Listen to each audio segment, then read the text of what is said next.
You've been on this journey for a long time now, and you've really seen the entrepreneurial journey from a startup to raising capital and solving a very specific problem. I mean, at what stage of the journey are you in as an entrepreneur and a company? Well, I think in terms of defining what we do, I think we've understood that for quite some time. There are lots of terrific things to do in destinations around the world, but it's hard to find what they are or to understand the full breadth of them. So we provide a platform so that suppliers can be in a single place, consumers can go to a single place and easily find the full breadth of opportunities for things to do, fun to have, stuff to learn in destinations around the world. And at what stage of the journey are you in? I mean, in terms of transaction volume, in terms of consumers, in terms of the brand? It's a pretty big business now. We'll do about $80 million worth of sales this year around the world. In some of our cities, for example, in New York, we'll probably do 80,000 bookings this year. So that's probably about 180,000 people will be on Viator tours in New York City this year, as an example of one top city. Yes. So it's a big business. So is 80 million the gross booking value flowing through your system? Yeah. And in terms of partners, you have partnered with a lot. Are you really focused on building the consumer brand or your partnership network? Around 80% of our revenue comes from Viator.com. Oh, okay. It's direct business. Now, so that 20% is still important though, and we think that suppliers are going to get better as their packaging systems get better and as they get better at doing cross-selling after the sale. It's actually quite effective to sell our type of product about a week or 10 days out from sales.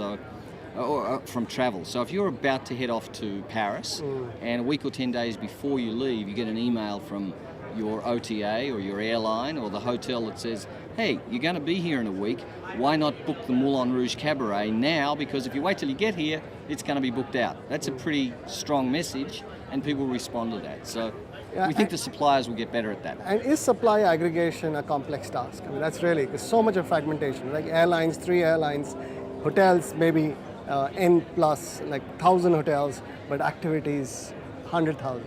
It's horrendously complex and nobody else should try and get into it and compete with us. No, it took a long time. It's not technically all that complex.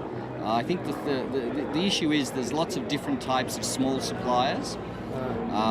And probably a barrier to new entrants now is that they don't want to work with too many distribution partners. Right. You know, it's overhead for them to be getting bookings from different parts of the channel. Is most of the demand coming from the US, or are you seeing the long tail kick in? Well, we don't think of the long tail in terms of where the demand comes from. About half of our bookings come from US customers. Half of them come from principally Europe, the Asia-Pacific region. Europe's really growing fast for us, and we'll really kick that along this year by translating our product database into European languages. And is there a type of product that sells more than the other? I mean, I know, like, let's say walks. I mean, even you have to break it up into the n different baskets. Is there a kind of a product that sells better? Museum passes or whatever? Or no?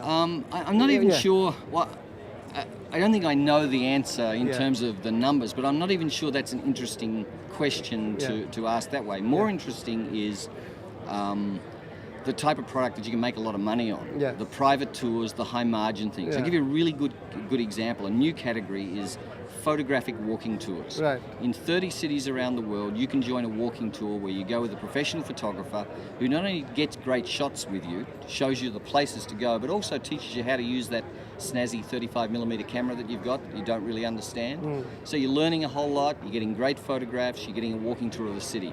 Who knew that sort of stuff existed? Yet we can do that for you in 30 cities around the world.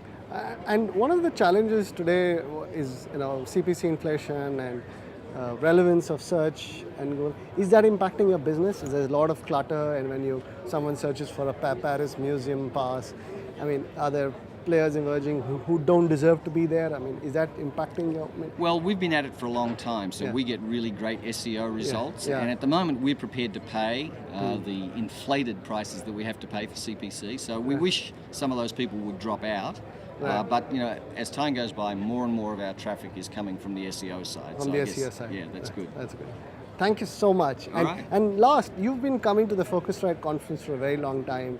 Every year, you've known Philip. I mean, Have you seen a change? I think it's just become, if you're in this industry, you have to come to this conference because it is the premier networking event. And not coming actually sends a signal. I'm not quite sure what that signal is, but it's not a good signal. Thank I you. think you've got to be here. Thank you so much. Really enjoyed it. Thanks, Rod. All right.